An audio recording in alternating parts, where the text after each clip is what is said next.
How do I take the step to incorporate body acting with dialogue?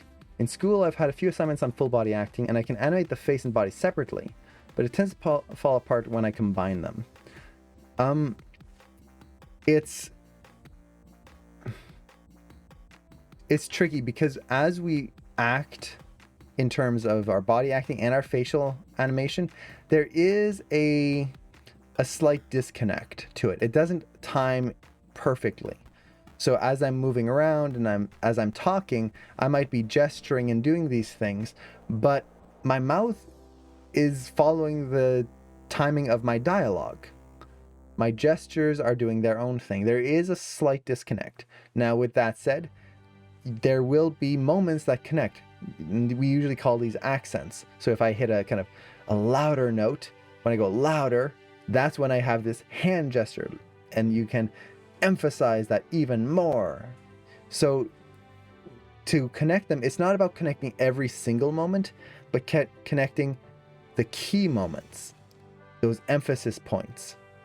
And that's when you're going to try to aim to like get things to line up. And that's just going to be looking at your reference, studying that timing, understanding that. But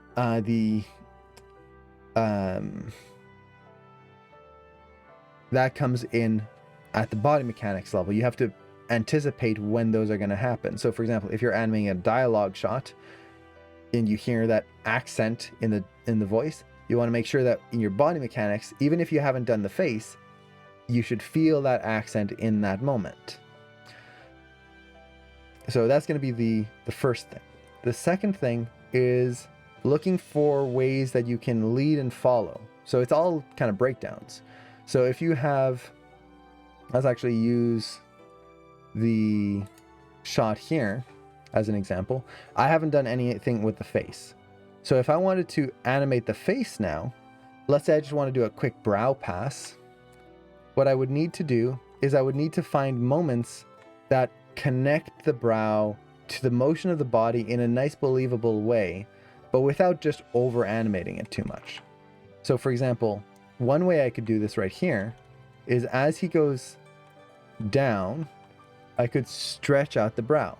So I'm thinking of the concept of squash and stretch.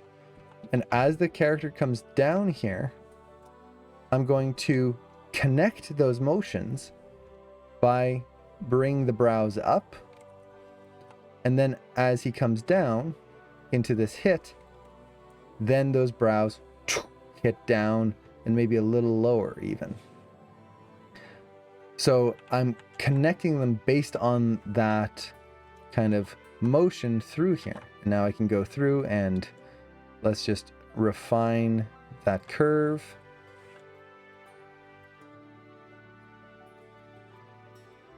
A little bit there. And now we come down and you feel that hit even more. So it's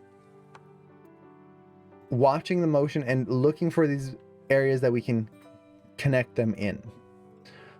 Now that's kind of a very basic explanation of it, but it really kind of just goes to that. We are trying to build this relationship with them. We're not just animating one thing completely separate from the other.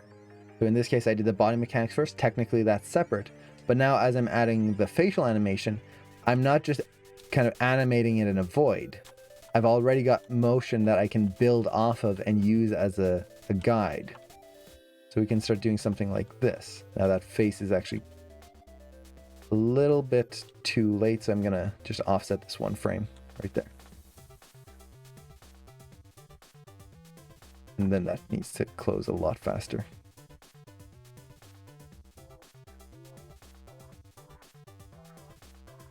So something like that.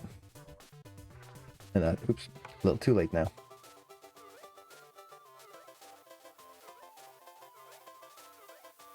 So I know that's not like a great answer in terms of like, there's no, oh, just do this. And hey, Kurvash, thank you so much for the sub. Aw, thank you so much. I really appreciate that. I love the song too much. But yeah, it's looking for those moments. And the same thing goes for like hand animation. Hands don't typically wiggle around too much. We hit gestures and we kind of hold them, and then we'll do a quick change. So for example here, as he comes down, I could have the fingers right here. I'm going to do this super quick so it's going to look super rough. I could have these open up just a tad right here. So as he comes down, we get that little bit of a drag in those fingers, and then it tightens up into the fist right there. And then let's push that fist even more here. So it's a little motion, but you're going to feel that. You're not going to see it per se, but you're going to feel it. And of course you'd want to refine it. Like this was done super quickly, so the fingers are going to collapse in on each other and it's going to be weird. But hopefully that kind of answers your question. If you have any other specifics on that, definitely let me know.